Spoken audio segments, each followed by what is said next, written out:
I'm about to increase your blood pressure with a few simple words. I'll know it when I see it. Or this one's everybody loves to talk about. Make it pop. Or another one that happened to me one time was working on a project for 6 months, all along the way being told, oh yeah, it's fine, I like this is good, keep moving, right? And then one day, just out of the blue, project got pulled, and apparently there was a very concrete idea of what success looked like and what the person actually wanted, but they never shared that with me over all these times when I was told, yes, good, proceed, over and over again, only to find out later, totally missed it. Odds are, I'm not alone, you've felt this before too. Rest easy, friend. There is a better way, and it involves doing something we've all been doing since we were about 3 years old. Asking why. Why are we doing this? Why does this matter? Who is it for? What does a win look like?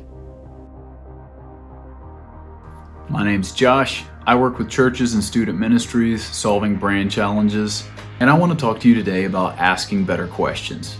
Well, my experience and a lot of the stories I'm going to be sharing today come from a background in graphic design and kind of visual medium. I really believe that a lot of the creative challenges that we face can be solved by better processes, and namely by asking the question, why? There's a lot of reasons we might hear the words make it pop. A lot of times people don't have the framework or the words to say. They don't know how to describe to you what they actually want. So you'll hear things like, I trust you as the designer, and you take that and you go, okay, well let's go do this. Giving a quick example from my time in advertising. So somebody would email the agency or give us a call and say, hey, need a new logo. This is kind of what I was thinking. I like this and this and this. And they might send over a few examples or give some level of a brief, and we say, yes sir, right away sir. And then we'd go off into Illustrator and start working through concepts. And after a while we would feel like we kind of were onto something, shoot over an email with 5 or 6 different looks, and then wait for that inevitable email back. Yeah, we really like 2 and 5. Can we kind of mash the good things about those together? Which results, as we all know, in a Frankenstein where it's just kind of hodgepodge of stuff together. There's usually conflict, which is why those things can't look right together. But if somebody doesn't know that, they just don't know how to choose, right? And so fast forward the clock, we've gone through version 20. So we're really close, and I appreciate all the work that you've done, but Mark, who has not been in this process up to this point, just pointed out this thing about what we're looking at, and honestly, I think we need to scrap it. Let's go back to version 2 and kind of work from there. And at that point, I contemplate quitting and just walking out that day. All right, so I maybe you empathize with that. Maybe that sounds familiar to you, or maybe you're way smarter than young Josh and you did things in a better way.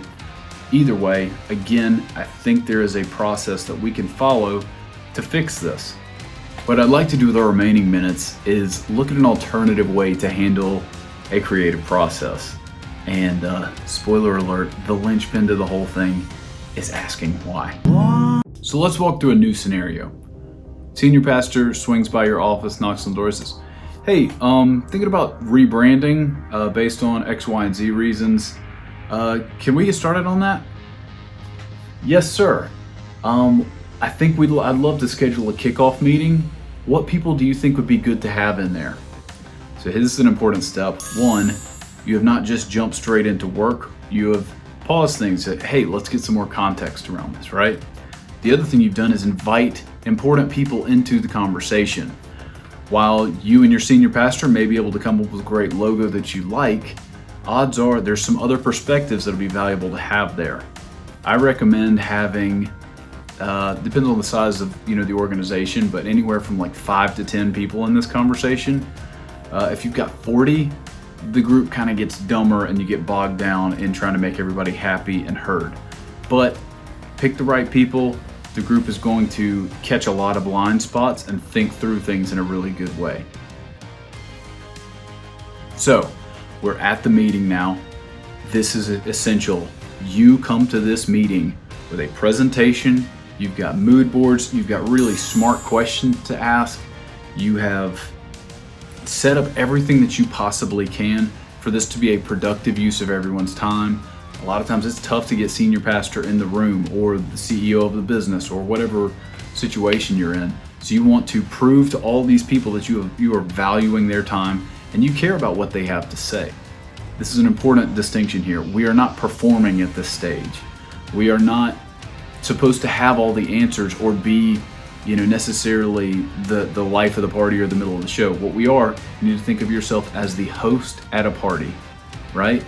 It is your job to make sure everybody's comfortable, that everybody has what they need, that everybody feels appropriately oriented in the process to feel like they can open up, right? So like I said before, you need to have a series of questions. You need to pick certain people and ask them these questions. Okay, use some words to describe the type of logo you would like to have. Use some adjectives. What do you feel when you see the new logo? Why are we doing this project? What does a win look like? What things do we need to purchase as a result of this? Which cues into, okay, well, how and where will the new logo be used? And so there's just a litany of different things. I don't have any information about that, but I found something related. Do you want to know where logos are used? No, Google. Hi, how can I help? Hey Google. A lot of times people, like the words that always come up is, I want something clean, I want something simple. We love Apple. I don't know, just something cool. We trust you. And it's our job to keep going after it, almost to an obnoxious point, but you want to figure out new questions to ask. They may say, oh yeah, we just want something classic and like really good, and you've got a version of classic in your mind, they've got something else. Don't assume. Sit there in the awkward silence and wait for them to actually answer the question, right? Keep asking questions. Keep asking why. Why do you like that? Why do you think that makes sense? One of the ways that I used to like to do it was I'd bring a bunch of note cards that had different brands written on it and say Target or NASA or Carhartt. We've got like 50 of these, and I would put them all on the table and say, cool, do we want to look like this brand? Why, yes or no? And people have really interesting perspectives of these different companies. So like somebody could look at NASA and go, oh, that's great. Somebody else could say, oh no, that seems terrible.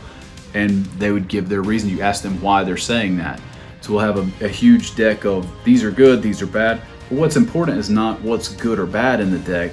What's important is why they're saying this. Why does this lady have a negative reaction to Carhartt? Oh, log that away. There's something we need to account for in our new brand that we're building and avoid the same potholes in her mind that Carhartt hit. So after you've gone in and had a really thorough and effective discovery meeting, you might also want to walk through some different mood boards and say like, okay, what about these colors that we see here on this sheet? What about this style of photography? What does this make you feel, right? What do we love and hate that we're looking at here? Find out the things that they like, but then also find out things that people don't like, because that'll tell you a whole lot about it. And sometimes you want to pause the conversation in the middle of this and say, oh, no, this thing you've identified as a bad thing, like just consider this could work like this for us. So again, it gives you a chance to, one, hear them and them know that you're paying attention and that they're valued, but also speak into it from a professional standpoint because you've earned that rapport, because you've earned that trust by doing some of these other steps like preparing for the meeting, listening, and thinking pretty intensely about the project before you even start. So after you've had an effective meeting, next you're going to go sit down inside of Illustrator or your Sketchpad or whatever else. You're going to take all this information that you've gotten and build the four walls of your sandbox, basically defining what a win for the project is by asking why 1,000 different ways. Then it just comes down to executing your craft until you have found an answer that solves all the different punch list of items that you guys have unpacked together. This makes things so much more exciting when you go back to the group and you present your concept, or maybe a couple of concepts, but they all follow exactly what you guys mapped out together. So then they go, oh my goodness, like this looks so good and it's everything I envisioned, because you took the time to find out what they envisioned. And they, again, it's not the fault of the people that are hiring us or the people that we're working for. they are not the designer, they are not the creative person, they are not equipped with the vocabulary sometimes to describe what they want, so they fall back on, well, you're the pro, just, we trust you, run with it. But invariably, as you know, they do have an opinion. They do have some valuable thoughts to bring to the table. So when we get back, we pitch back to them. We don't just say, here's what we're running with, and I'm the designer, so there we go. Instead, you say, in our last meeting, we talked about this and this and this. And we said these things are what we need to consider, and we want to feel like this because we're the type of church that does these things. And you kind of methodically lay out why you made choices that you made in the design process. So by the time you show them something, they are reacclimated with the goals that we talked about together. And then this is one of my favorite things about it. If somebody has a question or a comment or a problem, it's not your taste versus my taste, or opinions, or who can sell the concept better. Instead, we're all facing the same direction, and we can say, this was the North Star we established together. Now, has the direction of our project changed? And sometimes it has. Sometimes there's new information that comes up that either you didn't cover before, or that something in the environment changed, right? But either way, the point is not us across the table battling until we're done. It is, we're all shooting over here, and we decided where over here is together. And then my job is, again, as the host of the party, to guide everybody that direction. So if I truly did forget something or miss, I say, oh man, you're so right, and we're all, again, aiming that way. But again, the beauty of this is we're all allowed to reorient back to that North Star that we established together. This also helps when Mark in this new process comes in the room, and he wasn't involved in some of those earlier meetings. Says, yeah, I hate purple. I don't know. I think we should can that. So this is a pivotal moment. This is typically when somebody at the table goes, oh yeah, well, purple is kind of awful, isn't it? And then you go, whoa, guys, Mark, thank you. That's an excellent point. The reason we chose purple is because in our earlier set of meetings that we had together, we talked about this and this and this. And those things all led us to purple being one of the primary colors that we decided to work with. And then Mark is either informed at that point, says, oh, I'm on board, or, oh, I still hate it. But at that point, everybody at the table knows you're not going to make everybody happy, and there's a reason we are making decisions we're making. Typically, through this process, at least in my experience, the way that I've done it, following this same recipe, 80 to 90% of the time, I'll pitch back one concept. And that concept might have some minor tweaks or revisions, but it is more or less the direction we go with, and it is approved. So again, spent years and years of time making assumptions and battling it out in revision world, and just kind of letting the client or the other person drive until they feel sated or happy in the process, rather than helping orient everybody in the same direction, which again feels like our responsibility as the creative and the expert in the conversation. Not to use that weight to, lord it over them, or decide everything and then tell everybody else to hush effectively with our actions. Instead, we want to invite them into the process, educate them, and listen.